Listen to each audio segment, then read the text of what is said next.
How you all doing, guys? Brandon here. Welcome to Retro Dodo. Thank you for checking out this video. It's much appreciated. Now, in our previous video, we took a look at the world's smallest Game Boy Advance SP. It was from a company, you can pre-order it, it was made by a team, works absolutely well. But I wanted to go to the retro modding community and see if anybody could come up with a working Game Boy Color. And I can confirm, Liam Phillimore from Australia is actually building these adorable things. So this is a working Game Boy Color and it's built inside of a BurgerKing's toy from the year 2000. So this shell here is actually 20 years old. So I want to go through you how it performs, what it looks like, and just an overall review and opinion on this product. But before we do that, let's take a look at today's sponsor. Bokksu is a Japanese snack subscription box which introduces you to the wonderful food and beverages that Japan has to offer. They work with 100-year-old snack makers and source products from all around the country. Each box comes with up to 25 different snacks ranging from candies to weird cakes to unique beverages. In our box we had a whole range of snacks, for example cookies, potato balls, which I devoured in one single breath, and a bunch of candies which make our British ones look plain and boring. You can pick up a single box or subscribe for just $24.99 a month, and you'll even get free shipping and 10% off using our exclusive discount code RETRODODO10. When you mod your Japanese Game Boys, why not munch out on some Japanese snacks while you do so?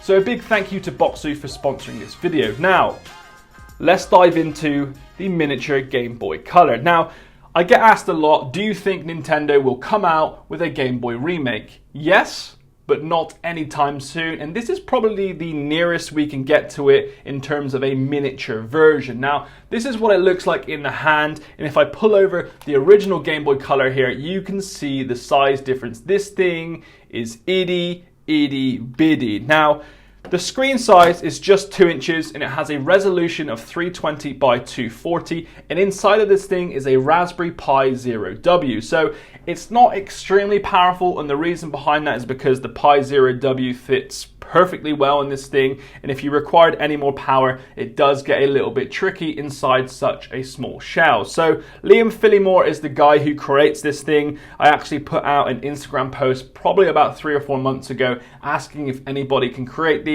A few people got in touch, but Liam is the one who does them probably the best. So there is a link below if you're interested in picking them up. In terms of prices, I don't know what prices he's going to charge. This is his first kind of prototype. He's building them now currently for a couple of customers, but I don't really know his price range because these things are actually really hard to source. The shell in general, you're looking at probably like $5 to $10, and then the Pi Zero, you're looking at probably $15 after shipping. So you know, it's not cheap to make these, especially when one man is behind it all. But let's turn it on. It will take some time to turn on because it is a Pi Zero CW, sorry.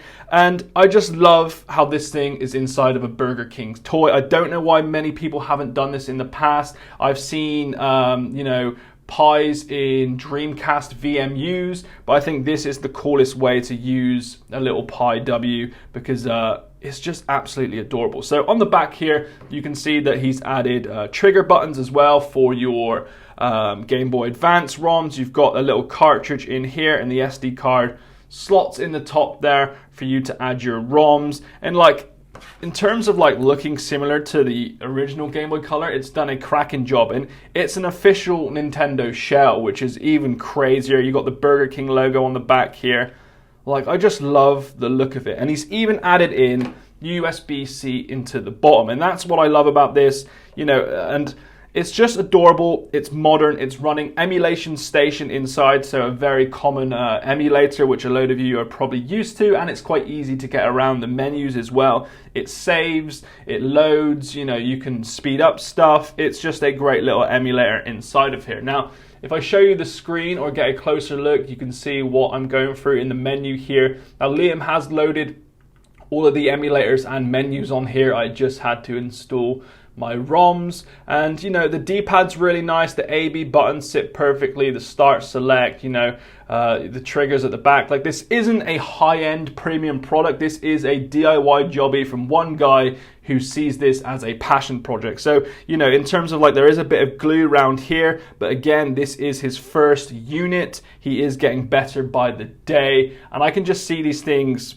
becoming very, very popular in the retro gaming community. So what I'm going to do now is show you a bit of gameplay through some of the emulators, basically. And because it is a Pi Zero W, it's not the strongest, and you'll probably see some screen tearing and stuff like that. But I'll show you the gameplay now, and let's go through a few games.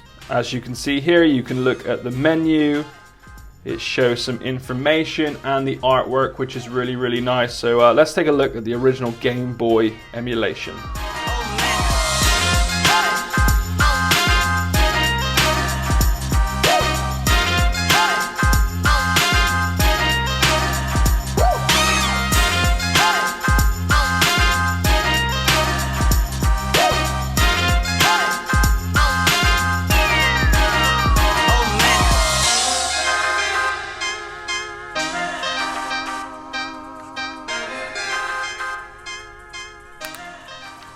To get into the menu, you just press start and select. You can select through kind of what you want, volume up and down, toggle Wi-Fi, you can save state, load state, blah, blah, blah. You know the drill.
So there's a little look at some of the gameplay on the modded BurgerKing Gameboy Color. Now, admittedly, this thing isn't perfect. It's running off of a old school Pi Zero W. It's not incredibly powerful, so you may see some screen tearing, a couple of frame rate drops in the higher end consoles like the Mega Drive and some Game Boy Advance. But this is something you get for those of you that are really into your handheld collection and want something different. This is a RetroPie handheld that's probably good for your old school Game Boy games and some, you know, classic NES or SNES games, and that's probably about it. Anything more is when you'll start struggling in terms of quality gameplay on this handheld. But overall, like, the build quality on it is really, really cool, and because it's an official Nintendo product, the actual shell on this thing is quite durable, and the fact that Liam has added in shoulder buttons makes games on the Game Boy Advance actually playable. It's just a really, really cute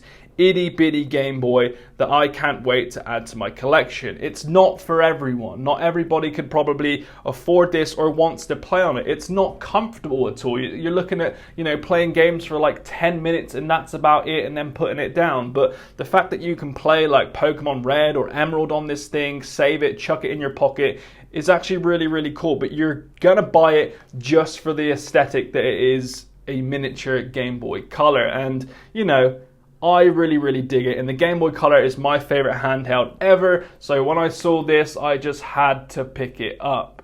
So there you have it, a quick kind of review and overlook of the miniature Game Boy Color. I'm loving what the retro community is doing, and that's why I wanted to feature it, because I want to add more episodes into the Oh My Mod series and just showcase to you what the retro community is coming out with. And you can pick it up in the links below and support, you know, support a fellow creator in the retro modding community. So there you have it, a quick video today. I hope you enjoyed it. If you did enjoy it, please do hit subscribe, as I have a ton more handhelds coming up in the near future just like this. As per usual, thanks for watching. See you in the next one. Peace.